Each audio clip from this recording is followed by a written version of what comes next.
dengan apa yang diharapkan oleh nilai-nilai agama itu sendiri. Bicara tentang Islam, sebagaimana kita sudah memahami apa arti daripada agama Islam itu sendiri, ya, yang mana secara etimologi Islam itu berarti membawa keselamatan, mengajak kita kepada kehidupan yang selamat, ya, baik di dunia maupun akhirat kita. Nah, tentu dari pengertian ini sudah memberikan satu ide, ya, bahwa siapapun yang beragama Islam maka dia harus memberikan dampak keselamatan, dampak keamanan, ya, kepada siapapun, baik terhadap umat Islam itu sendiri, ya, maupun kepada umat-umat yang lain. Maka dalam konteks yang lebih luas lagi, Allah Subhanahu wa taala katakan bahwa diutusnya Nabi Muhammad SAW adalah rahmatan lil alamin. Jadi diutusnya baginda Rasul bukan sekedar memberikan rahmat kepada umat Islam saja, ya, tapi kepada seluruh umat, bahkan seluruh alam, ya, di alam dunia ini. Wa ma arsalnaka illa rahmatan lil alamin. Dan tidak aku utus engkau wahai Muhammad kecuali memberikan rahmat, memberikan kasih sayang kepada alam semesta ini. Nah, dari sini sudah sangat jelas sekali bahwa kehadiran Islam, ya, tentulah membawa dampak yang baik kepada seluruh umat manusia, bahkan kepada seluruh alam. Alam itu berarti apa? Di luar manusia pun harus mendapatkan dampak yang positif, baik alam binatang, ya, alam tumbuh-tumbuhan, ya, dan semua alam, yang berarti alam itu adalah ciptaan Allah, ya, mendapatkan rahmat daripada diturunkannya atau diutusnya baginda Rasulullah Sallallahu Alaihi Wasallam yang membawa agama yang kita sebut sebagai agama Islam itu sendiri. Walaupun sejatinya kalau bicara Islam, semua agama yang dibawa oleh nabi-nabi terdahulu sesungguhnya adalah agama Islam juga. Tetapi memang secara spesifik, ya, secara khusus, maka agama Islam itu adalah agama yang dibawa oleh baginda Rasulullah Sallallahu Alaihi Wasallam, yang saat ini insya Allah menjadi agama yang kita peluk semua, dan mudah-mudahan itu akan membawa keselamatan bagi kita semua. Hadirin, anak-anakku sekalian, ya, serta para peserta di jamaah Zoomiyah yang berbahagia. Jamaah Zoomiyah. Ustaz Zubaidi, mohon maaf sebelumnya, ya. Mungkin slide-nya bisa di slideshow biar lebih besar, Ustaz. Ya. Terima kasih, Ustaz. Sudah nampak? Sudah, Ustaz. Ya. Ya. Saya lanjutkan kepada karakteristik ajaran Islam itu sendiri. Ya, setelah tadi dikatakan bahwa diutusnya baginda Rasulullah SAW sebagai rahmat untuk sekalian alam, maka tentu agama Islam itu punya karakteristik yang sesuai dengan tujuannya. Ya, sesuai dengan tujuannya tadi, memberikan rahmat, memberikan kebaikan, memberikan maslahah.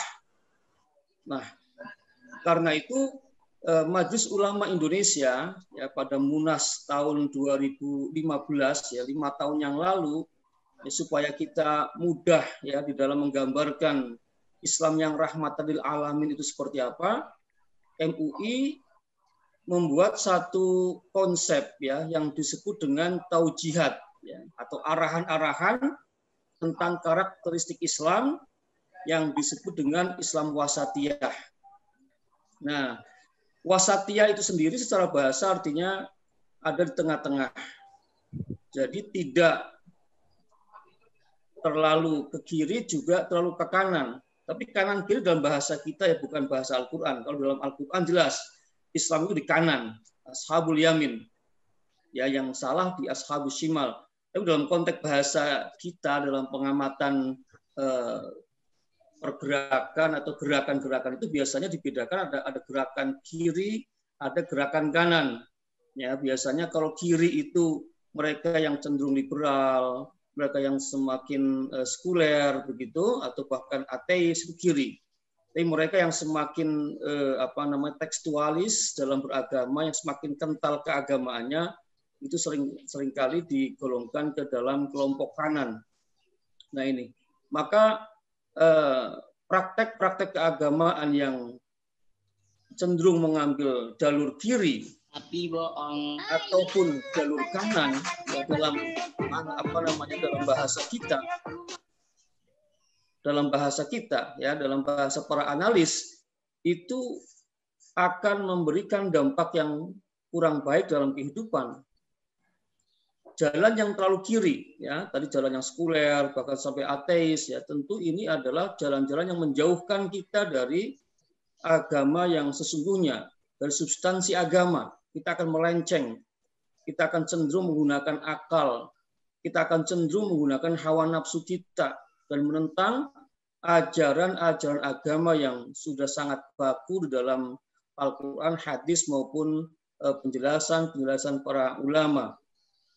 Kalau menempuh jalan terlalu kanan, atau jalan kanan dalam bahasa kita, lagi-lagi bukan dalam bahasa Al-Quran, atau dalam bahasa para analis, ya, itu cenderung tekstualis, cenderung memahami teks-teks itu apa adanya, dalam makna teksnya tidak dimaknai dengan melihat sebab turunnya, ataupun makna-makna yang berkenaan dengan lingkungan, dengan kontekstualitasnya, maka kemudian menghasilkan pemahaman yang dalam tanda kutip ya orang bilang radikal. Ya radikal maknanya banyak, tapi makna radikal dalam hal ini adalah radikal yang ada kecenderungan orang memaksakan kehendak atau bahkan sampai pada tingkatan radikal yang terorisme ya, dari akibat pemahaman agama yang tekstual ya, tidak kontekstual. Nah itu. Nah kecenderungan itulah maka harus kita sikapi bahwa Al-Quran sendiri ya memberikan pernyataan bahwa Islam itu telah dijadikan sebagai agama yang kita sebut sebagai agama wasatiyah. Wa kadzalika ja'alnakum ummatan wasato. Nah, dikaitkan dengan ayat ini bahwa demikianlah kami, kata Allah, telah menjadikan kalian ummatan wasato, umat yang tengah-tengah, dalam artian bahwa di antara berbagai pemahaman, di antara berbagai aliran, maka Islam itu adalah wasato. Dia ada di garis tengah, ya, menjembatani berbagai pemahaman keagamaan yang sudah ada sebelumnya atau agama-agama sebelumnya. Kita ada di tengah-tengah, ya, sehingga jalan tengah itu bisa memberikan solusi dalam kehidupan ini. Ketika ada agama yang umpamanya menganggap Tuhan itu banyak, ya, Islam menganggap Tuhan itu cuma satu, ya. Ketika di bidang ekonomi misalnya, ya ada ekonomi kapitalis, ya, yang menuhankan kapital, menuhankan harta benda, ada ekonomi yang sosialis yang tidak memberikan hak-hak kepada individu untuk memiliki kepemilikan harta. Islam di tengah-tengah, bahwasanya Islam itu memberikan hak milik kepada seorang, tetapi juga orang-orang itu diberikan kewajiban-kewajiban yang tanggung jawab sosial agar supaya tidak menjadi orang yang rakus ataupun haus akan harta benda itu sendiri. Nah, ini Islam ada di jalan tengah. Nah, karena itu MUI ya dalam Munas 2015 5 tahun yang lalu memberikan karakteristik Islam yang insya Allah dapat diterapkan menjadi solusi dalam kehidupan kita itu ada 10 kriteria. Ya, 10 kriteria. Apa itu? Yang pertama tawasud atau tawasutiyah, mengambil jalan tengah. Kita ketika dihadapkan pada dua persoalan, ya, yang keduanya itu bertentangan secara diametral, maka coba ambil jalan tengahnya. Dan ini sudah dipraktekkan dalam kehidupan berbangsa dan bernegara kita, ya, pada saat pasca kemerdekaan, ya, di mana kita dihadapkan bentuk negara kita, ya, apakah negara Islam atau negara yang bukan Islam, itu terjadi perdebatan yang sangat luar biasa, ya, dan sebagian menghendaki negara Islam, ya, tetapi kemudian karena ada kepentingan yang lebih besar lagi, mengingat negara kita ini negara yang plural dan kita ingin mengayomi wilayah dari Sabang sampai Merauke, maka kemudian para pendiri bangsa yang di dalamnya juga terdapat para alim ulama merelakan bentuk negara ini berdasarkan kepada Pancasila, ya, dan tidak berdasarkan kepada agama. Itu adalah jalan tengah, ya. Demi apa?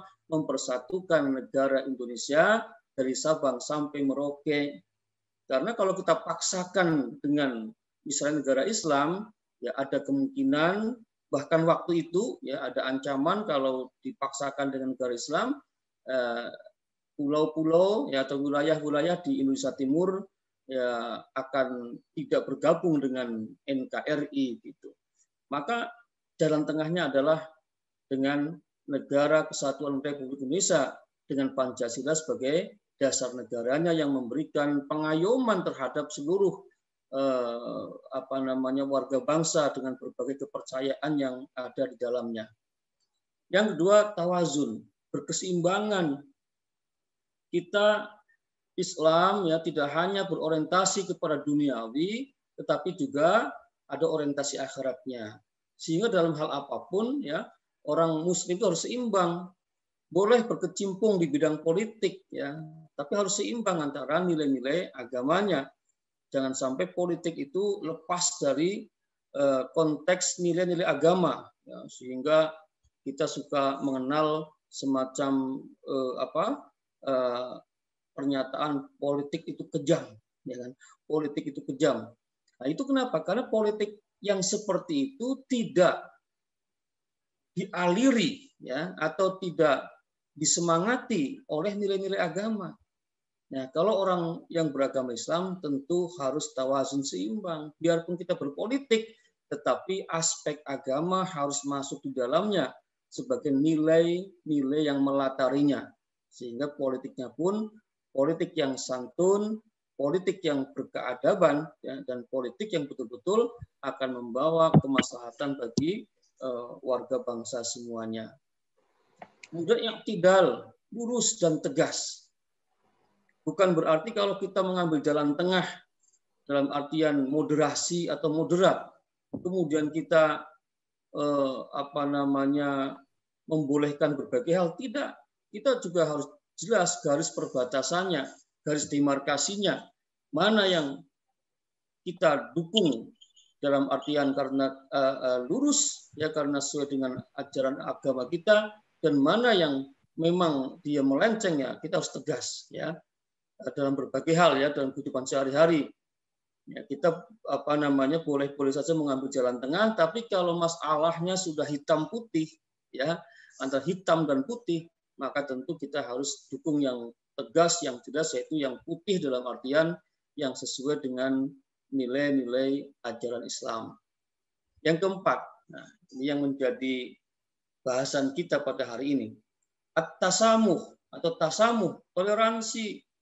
Ya, Islam mengajarkan kita untuk kuat dalam akidah, kuat dalam ibadah. Tapi ingat, kita harus tasamuh, bertoleransi. Ya, bagaimana itu nanti akan kita bahas di bawah secara lebih lanjut lagi. Musawah atau egaliter, ya, adanya persamaan derajat, ya, persamaan hak-hak, ya, sebagai warga negara, ya. Tetapi memang di hadapan Allah Subhanahu wa taala tentu derajat kita nggak sama, ya, karena kata Allah, inna akramakum indallahi atqakum, bahwa yang paling mulia di antara kalian adalah yang paling takwa di antara kalian. Tapi dalam konteks kemanusiaan semua sama, dalam konteks hukum semua sama, ya. Yang mencuri sama-sama dihukum.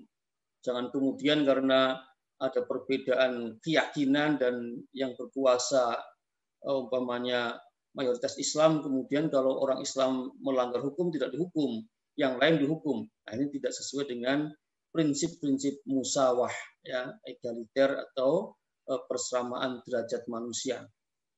syuro, musyawarah. Kita mengedepankan musyawarah dalam berbagai persoalan. Ya, otak kita harus dingin. Ya, jangan cepat panas yang tidak menggunakan penalaran, tidak menggunakan data, hanya emosional semata. Nah, jangan seperti itu. Sebagai orang Islam, apapun harus kritis, analitis, ya, dan berdasarkan pada fakta-fakta. Kita musyawarahkan dengan baik begitu. Jangan kemudian ketika ada isu-isu terkait entah itu undang-undang, entah apa, kita belum pernah membahasnya, bahkan membacanya pun belum gitu. Kita rame-rame berdemo, ya. Kemudian ketika ditanya apa isinya, ya, kenapa kamu menolak? Kita nggak tahu argumentasinya. Nah, ini fatal sekali. Ya, kita nggak menyalahkan kita demo, tapi menyalahkannya kalau kita demo sesuatu, kemudian ditanya, Anda demo apa? Anda nggak setuju dengan apa? Dan kita nggak bisa menjelaskan, itu fatal. Tapi kalau kita demo, kita sudah tahu apa yang kita demo itu, dan kita bisa berargumentasi, tentu bagus. Nah, artinya kita berbuat setelah kita berpikir, ya, berbuat setelah kita bermusyawarah, ya, tentang berbagai hal yang menjadi isu-isu yang biasanya membawa dampak yang besar terhadap masyarakat kita. Kemudian islah atau reformasi. Misi kita adalah misi memperbaiki. Ya, kalau ada apa-apa itu lebih dikedepankan aspek reformatifnya, perbaikannya. Bukan kita kemudian ingin menghancurkan, ingin merusak. Ya, kita ingin membangun, ingin memperbaiki. Tetapi dengan cara merusak, ya tentu sangat bertentangan antara tujuan kita memperbaiki dengan perilaku kita yang merusak. Ya, coba Anda bayangkan, kita ingin perbaiki, kita demo terkait undang-undang tertentu atau kebijakan tertentu dari pemerintah, tapi demo kita merusak, ya, fasilitas umum kita rusak, kita hancurkan, kita bakar, ya, kita rugi semua gitu kan. Di samping rugi juga itu menandakan kita ini tidak memiliki jiwa-jiwa yang reformatif. Kita teriak-teriak reformatif, tapi ternyata kita sendiri punya jiwa yang yang merusak. Ini kan sebagaimana Al-Quran kan, kita mengatakan, oh saya yang reformatif, saya yang memperbaiki, tapi ternyata saya juga yang merusak. Jangan sampai seperti itu.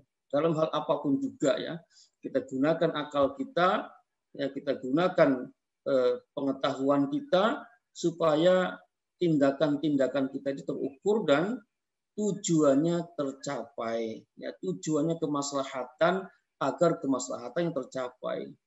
Jangan kemaslahatan yang tidak tercapai, ini malah kehancuran yang kita peroleh. Nah, ini namanya kita tidak punya jiwa reformatif, tapi yang kita miliki jiwa yang justru ya emosional, yang destruktif dan lain sebagainya. Itu bukan jiwa dari keislaman kita. Ya, karena Islam itu adalah islahiyah, reformatif.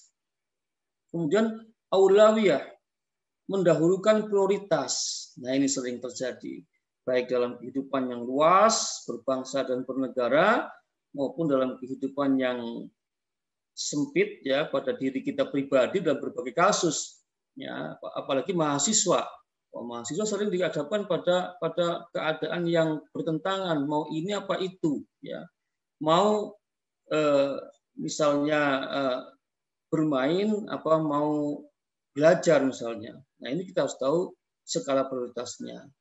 Ada kaidah dalam konteks ini, ya. Sesuatu yang lebih penting harus didahulukan dari yang penting. Kita dihadapkan umpamanya besok UTS atau UAS, ya. Sementara ada aktivitas kemahasiswaan yang kalau kita ikut itu kita nggak belajar. Nah, ini dua-duanya penting. Aktivitas kemahasiswaan penting juga. Menghadapi UAS UTS penting. Nah, bagaimana kita mengambil jalan keluar supaya kita berada pada jalur yang benar? Maka kalau menggunakan prinsip al-aulawiyah, ya, kita kaidahnya adalah syai'un aham muqaddamun ala syai'in muhim. Sesuatu yang lebih penting harus didahulukan daripada sesuatu yang penting. Dan itu silakan menjadi pertimbangan kalian semua, ya. Kalian bisa mengukur dengan pertimbangan akal kalian. Gitu. Yang kesembilan adalah tatawur wa ibtikar, dinamis dan inovatif.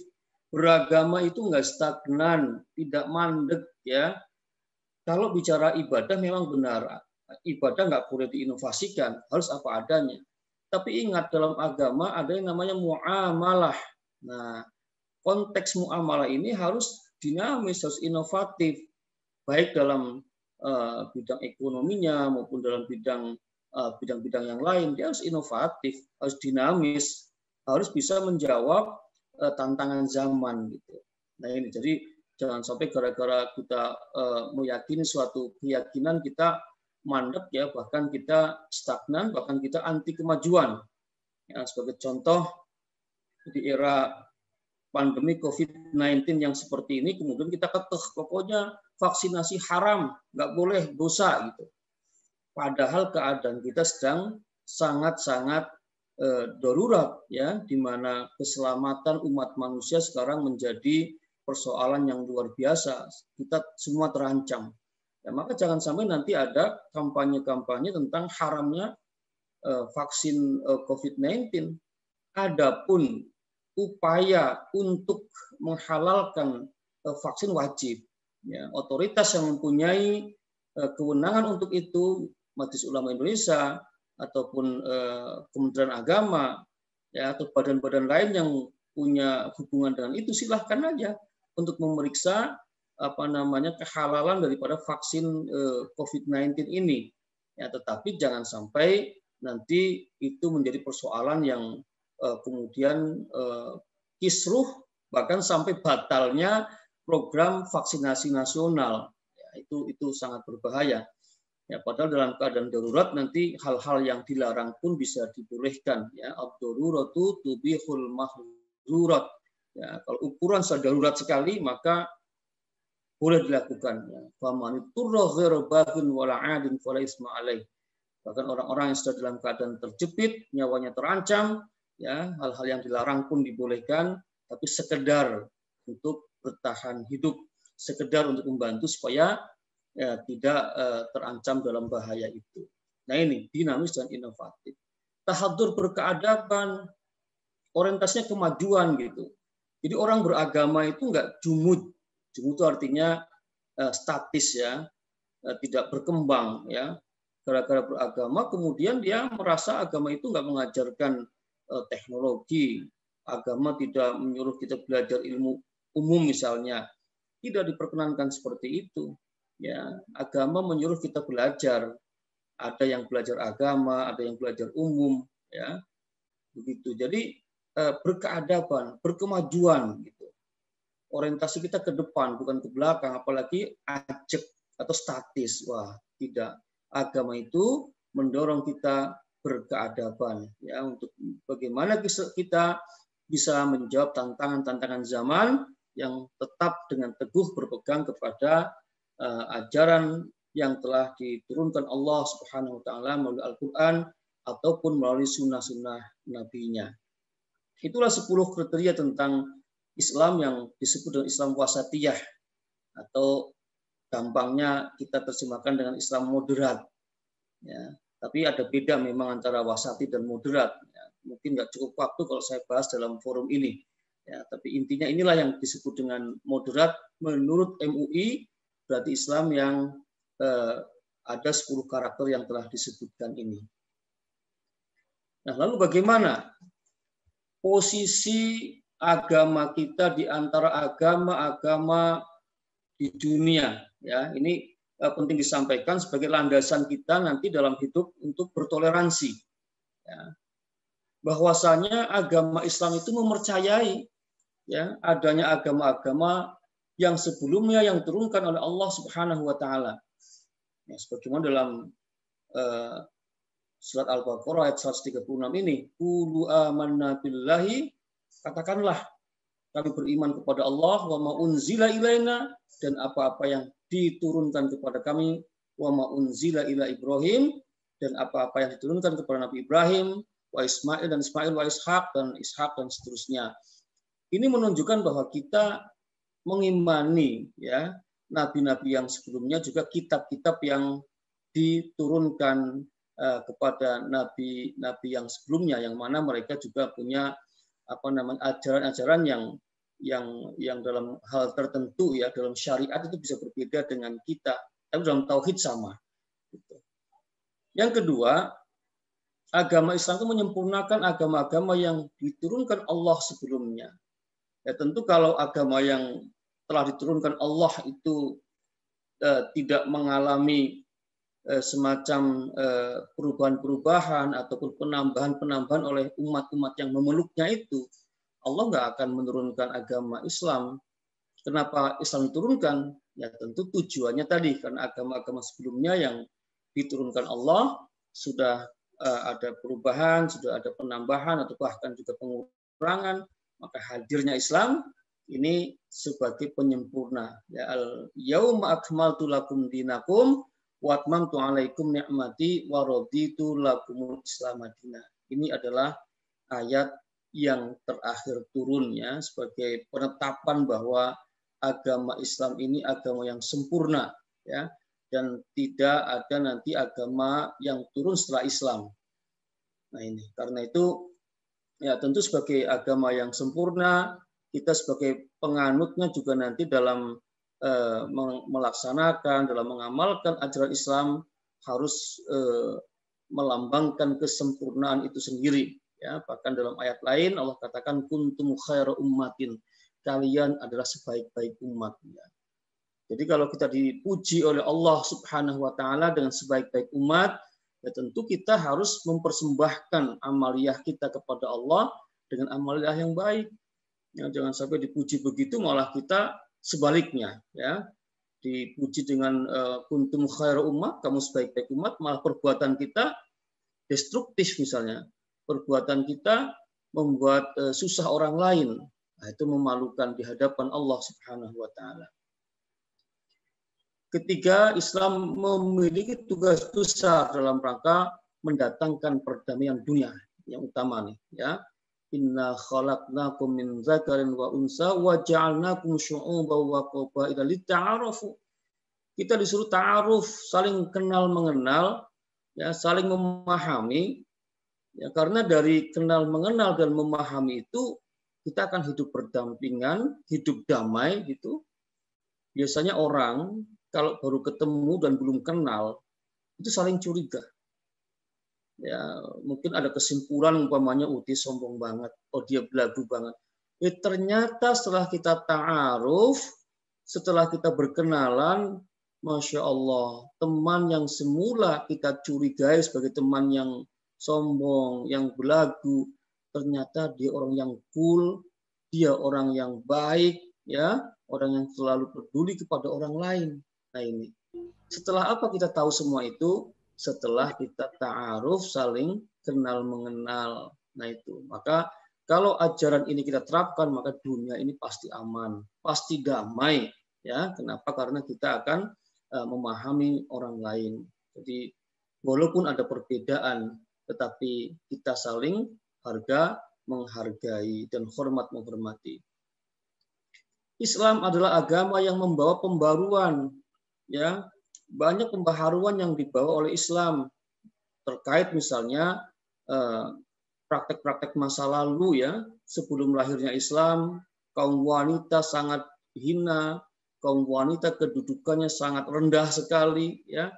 Tapi Islam hadir dengan memuliakan wanita, menghormati wanita, bahkan sampai ada ayat ya yang bicara soal wanita, satu surat tersendiri, yaitu surat An-Nisa. Nah ini luar biasa. Jadi pembaharuan yang dibawa Islam adalah hal-hal yang meningkatkan harkat dan martabat kemanusiaan. Perbudakan sebelum Islam hadir, ya, perbudakan itu menjadi hal yang biasa, ya. Ketika ada orang-orang yang melakukan peperangan dan kemudian tertawan, maka yang kalah itu menjadi budak. Tapi Islam hadir, ya, dengan menghapus perbudakan melalui ya, banyak ajaran Islam yang kafaratnya, ya, itu memerdekakan budak, ya. Jadi memerdekakan budak menjadi salah satu kalau orang dihukum, tapi hukumannya memerdekakan budak. Ya. Nah itu salah satu pembaharuan yang dilakukan Islam ya, dalam rangka membenahi, mendandani, memperbaiki kehidupan yang waktu itu sudah mulai jauh dari aspek humanisme. Dan Islam mengusung humanisme yang luar biasa, membawa misi manusia itu betul-betul dalam derajat yang sangat tinggi. Akomodatif, persuasif, agama kita akomodatif.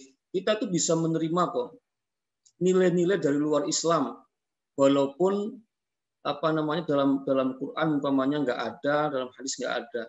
Tapi kalau ada nilai-nilai yang baik bisa diakomodir oleh Islam. Ya, dalam praktek ekonomi banyak sekali nanti yang diakomodir oleh Islam. Sampai-sampai para ulama mengatakan al-adatu muhakkamatun. Adat istiadat itu bisa bersumber hukum, ya, bisa menjadi sumber hukum. Nah, itu saking akomodatifnya Islam.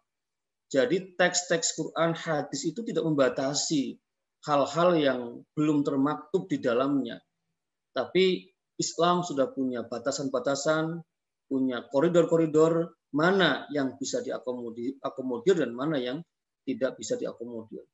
Demikian juga persuasif. Ya, Islam itu lebih kepada sifatnya pencegahan secara baik, ya, lebih kepada bagaimana orang itu ketika kita ajak kepada kebaikan dengan cara yang persuasif, mempengaruhi dengan cara yang baik.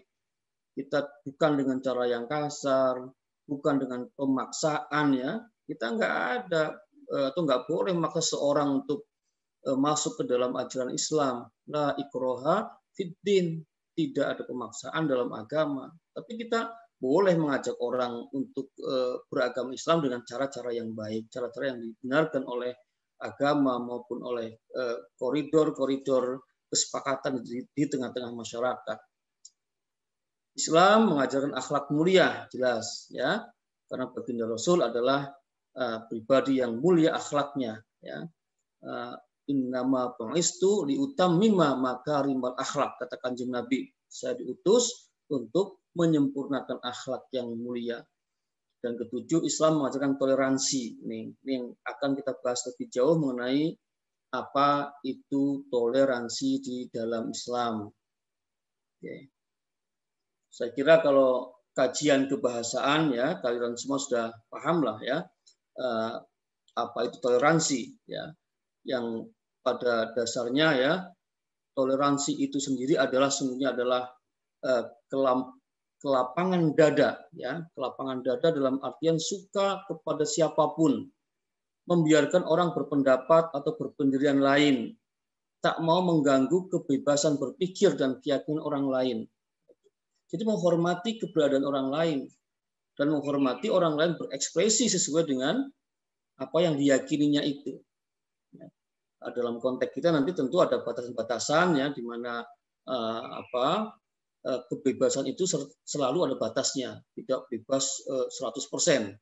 Nah, karena itu penting buat kita untuk memahami bagaimana batasan-batasan di dalam bertoleransi ini. Nah, untuk itu, ya, kita penting bagaimana kita memiliki prinsip bertoleransi. Ya, jadi prinsip bertoleransi. Yang pertama adalah kita harus memahami bahwa kebebasan beragama menurut keyakinannya. Ya, artinya orang itu bebas mau beragama apapun. Kita nggak boleh maksa-maksa. Ayo kamu masuk Islam, kalau enggak diancam saya. Nggak boleh, biarin aja. Kalau sampai dia sadar sendiri, ya, sampai dia kemudian mendapatkan petunjuk, ya, kemudian mau masuk ke dalam agama Islam. Kalau orang tetap tidak mau, ya biarkan saja. Jangan diancam-ancam dengan pedang. Awas kamu kalau nggak masuk Islam bisa bunuh. Oh, nggak boleh. Ya. Kalau dalam keadaan perang lain urusannya. Tapi dalam keadaan damai tidak boleh. Ya. Kita berdakwah dengan cara-cara yang memaksakan kehendak. Gitu. Nanti kita bicara lebih lanjut lagi. Ya. Penghormatan dan eksistensi agama lain.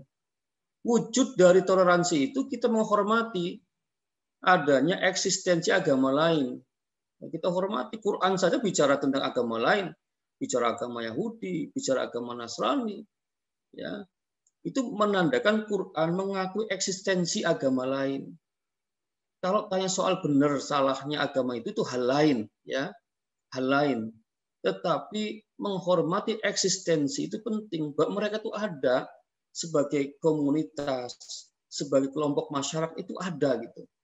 Tidak boleh dinafikan, tidak boleh dianggap nggak ada. Kemudian kita berbuat semaunya sendiri gitu. Saya naik dewe gitu. Nah, itu nggak boleh. Ya. Jadi kita harus menghormati eksistensi orang lain. Inilah pembatasan bahwa kita bebas berbuat, tetapi ingat ada eksistensi orang lain yang bisa terganggu gara-gara kita. Ya, ada orang lain yang mungkin tidak menerima atau tidak senang dengan apa yang kita lakukan. Nah, itu yang harus kita pahami bersama. Nah, karena itu pada prinsip yang ketiga ada yang namanya agree in disagreement. Kita setuju tapi nggak setuju gitu. Dalam artian kita menghargai orang lain, menghormati orang lain, menghargai eksistensinya, tapi memang kita ada disagreement. Ya. Ada nggak sepakat apa terkait keyakinan itu? Kita menghormati semua agama yang ada, tapi bukan berarti kita mengakui kebenaran ajaran agamanya, bukan. Saya kira semua orang yang beragama itu harus meyakini bahwa kebenaran agama yang diyakininya itu kebenaran tunggal. Nah, kalau sampai orang nggak merasa agamanya itu sebagai kebenaran tunggal, nanti bagaimana? Ya, tidak ada fanatisme dalam arti keyakinan yang kuat dalam dirinya. Ya, semua orang harus mengakui bahwa agama yang dipeluknya itu adalah agama yang benar. Dan di luar itu tentu kita berkeyakinan, ya, itu tidak benar menurut keyakinan kita. Tetapi eksistensi mereka kita hormati. Nah, ini perbedaannya kita menghormati dan kita meyakini suatu kebenaran yang kita yakini. Jangan sampai kita terjebak pada niatnya toleransi kemudian menganggap semua sama, semua benar, ya, semua boleh dianut. Nah, ini keyakinan yang tidak benar, cara-cara yang tidak benar, menganggap semuanya benar. Ya, silahkan mana yang enak menurut kita. Tidak seperti itu. Dalam konteks ajaran agama kita meyakini 100%, bahkan mungkin beribu-ribu persen bahwa ajaran yang kita anut ini adalah ajaran yang benar. Yang lain dalam konteks itu adalah tidak benar, kan gitu. Tetapi tadi kita mengakui keberadaan mereka. Kita mengakui bahwa mereka juga punya hak untuk mengekspresikan, untuk mengejawantahkan, ya, keyakinan mereka itu, ya, yang bisa jadi kita hidup berdampingan dengan mereka. Ini wajib dilakukan. Oke. Nah, dalam Islam landasan toleransi itu sangat banyak, ya, baik dalam Quran maupun di dalam Al-Hadis, ya. Nah, saya kira kalau dalam Quran kalian sudah hafal, ya, misalnya terkait dalam surat Al-Kafirun, ya, Al-Hujurat yang tadi saya bacakan, ya. Dalam Al-Kafirun misalnya dikatakan qul ya ayyuhal kafirun, ya, katakan wahai orang kafir, la a'budu ma ta'budun. Saya tidak menyembah apa-apa yang kamu sembah. Wala antum 'abiduna ma a'bud. Ya, dan kamu juga tidak menyembah apa-apa yang aku sembah. Gitu.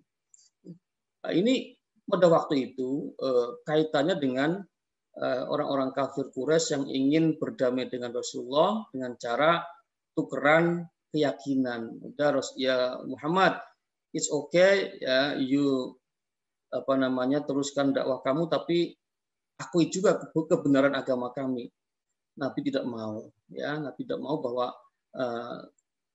silahkan kau beribadah menurut keyakinanmu, kami juga beribadah menurut keyakinan kami. Dan ini menjadi tolak ukur yang sangat-sangat hebat, ya. Pada 15 atau 14 abad yang lalu, seorang Rasulullah Nabi Muhammad SAW sudah memiliki batasan, ya, terkait toleransi yang demikian kuat, ya, garis demarkasinya kuat, tetapi secara sosial, ya, tetap hidup berdampingan dan tetap mengakui eksistensi masing-masing. Demikian, nanti silakan Anda baca lebih lanjut ya. Kalau saya jelaskan satu persatu ini nggak cukup waktunya. Ini juga yang penting lagi ya. Dalam surat Al-Mumtahanah ayat 8-9, asallahu ayyaj'ala bainakum wa bainal ladzina 'adaitum minhum mawaddatan. Semoga Allah menjadikan antara kamu dan antara orang-orang yang kamu musuhi itu mawaddatan, ada kasih sayang. Jadi Allah pun menghendaki antara kita ya orang Islam bahkan dengan musuh kita ya orang-orang kafir yang memusuhi kita, Allah menghendaki ada mawaddatan, kasih sayang gitu. Jadi dengan munculnya kasih sayang itu kan nanti permusuhannya hilang. Walaupun berbeda dalam keyakinan, tapi ada kasih sayang. Artinya boleh kita ada saling sayang menyayangi dalam konteks sosial ya dengan masyarakat-masyarakat yang berbeda keyakinan dengan kita. Gitu. Nah, dalam ayat berikutnya lebih jelas lagi, la yanhaakumullahu 'anil ladzina lam yuqatilukum fid din wa lam yukhrijukum min diyarikum an tabarruhum wa tuqsitu ilaihim innallaha yuhibbul muqsitin. Allah itu tidak melarang ya orang-orang yang memusuhi kamu ya dalam agama dan orang-orang yang tidak mengeluarkan kamu dari rumah-rumah kamu. Itu tidak melarang apa? Antabarrukum. Allah nggak melarang kita antabarruhum agar kita berbuat baik terhadap mereka. Allah nggak larang kita berbuat baik secara sosial kepada orang-orang non-muslim. Itu nggak dilarang sama Allah. Wa tuqsitu ilaihim. Kita juga nggak dilarang kalau kita berbuat adil kepada mereka. Jadi berbuat adil itu bukan hanya sama muslim, tetapi kepada non-muslim pun kita dibolehkan oleh Allah Subhanahu wa taala untuk bisa berbuat adil. Innallaha yuhibbul muqsitin. Sesungguhnya Allah mencintai orang-orang yang berbuat adil. Ini luar biasa ya. Oke ya. Nah, hal lain yang penting lagi adalah ternyata Al-Qur'an juga melarang kita untuk menghina agama lain ya. Jadi kita dilarang untuk menghina agama lain dengan kata-kata yang kasar, kata-kata yang tidak pantas, dan dengan apapun juga kita dilarang. Allah berfirman, "Wala tasubbul ladzina yad'una min dunillahi", janganlah kau hina ya orang-orang yang menyembah selain Allah. Kenapa? Fayasubbullaha adwan ya. Kalau kita menghina mereka, mereka pun akan menghina Allah adwan, dengan lebih bermusuhan lagi, bi ghairi ilmin, tanpa ilmu. Jadi biasanya kalau kita menghina orang, orang itu akan menghina kita lebih keras lagi. Maka dalam konteks agama pun kalau kita menghina agama lain, bisa jadi agama lain juga akan menghina kita lebih hebat dari yang kita kita hina itu. Nah ini. Maka dalam kehidupan sehari-hari, kalau kita ingin dihormati, maka hormatilah orang lain. Kalau kita suka mengumpat, menghina, merendahkan orang lain, maka kita pun akan direndahkan dan dihina oleh orang lain. Ini.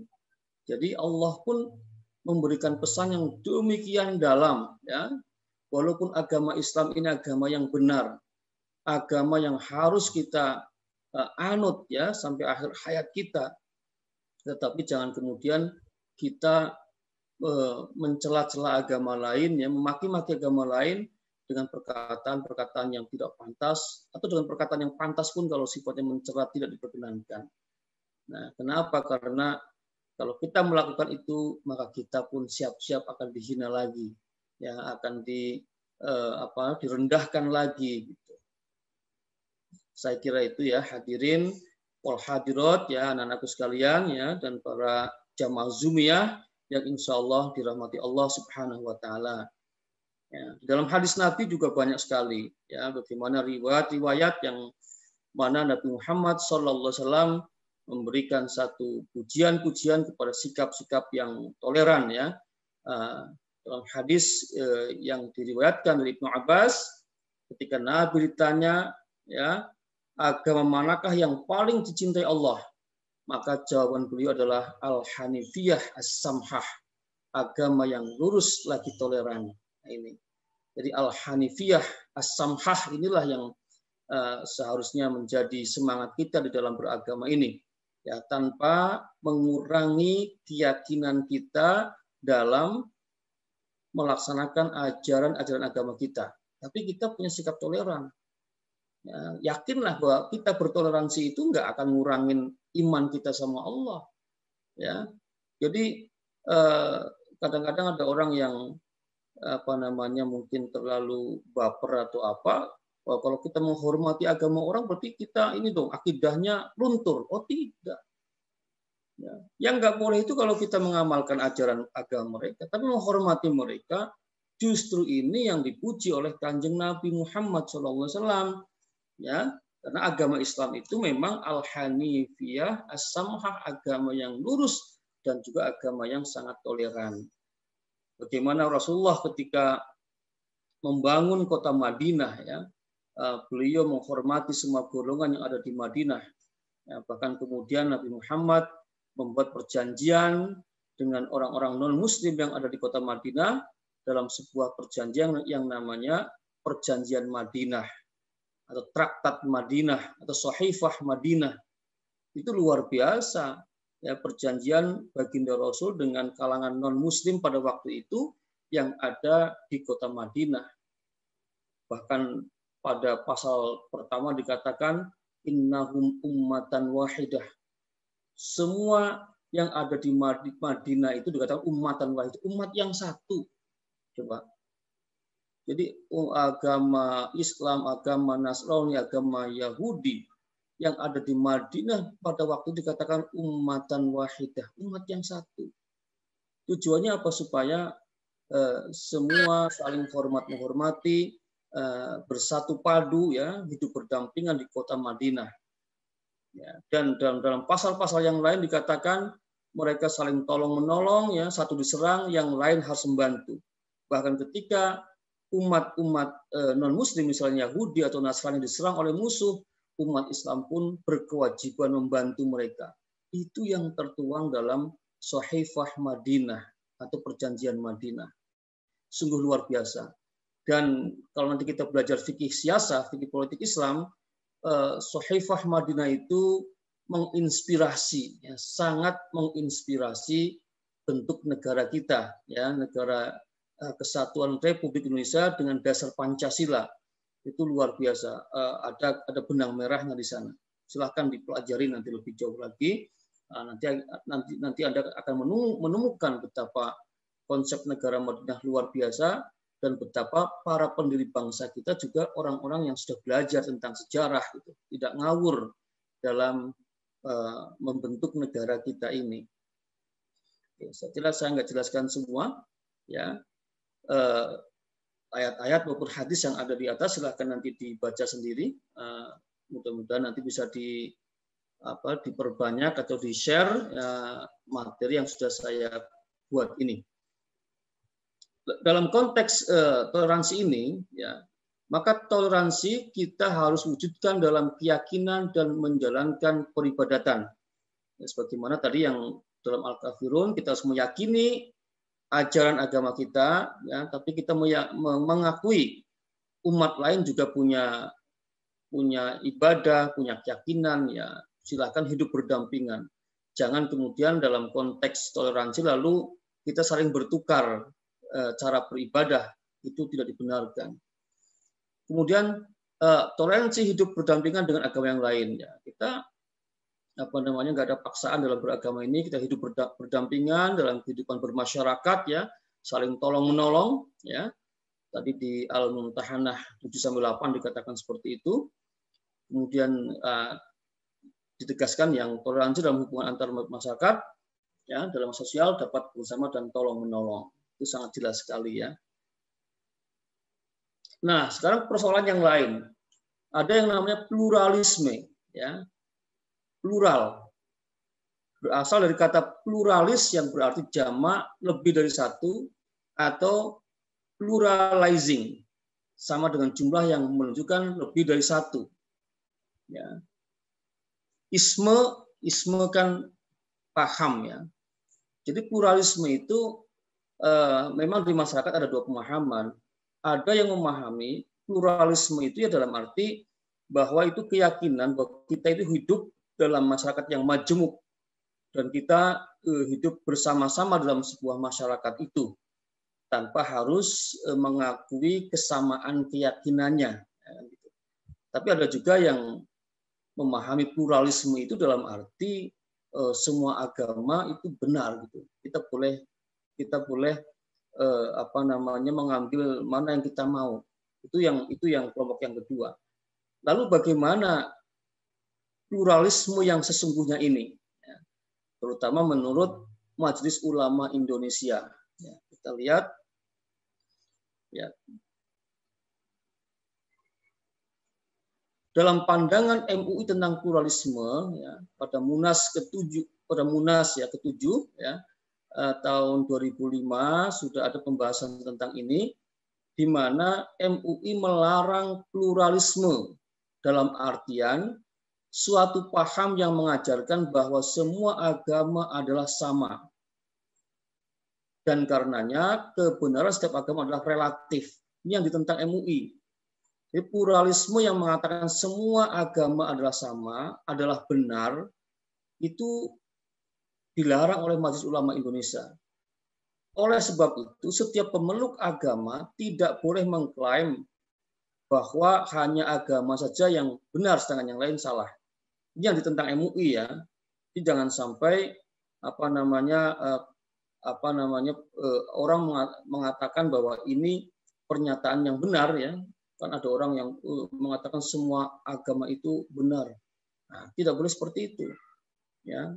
Jadi kita dilarang ya untuk mengakui kebenaran semua agama-agama. Ya, kita harus yakin bahwa yang benar adalah Islam.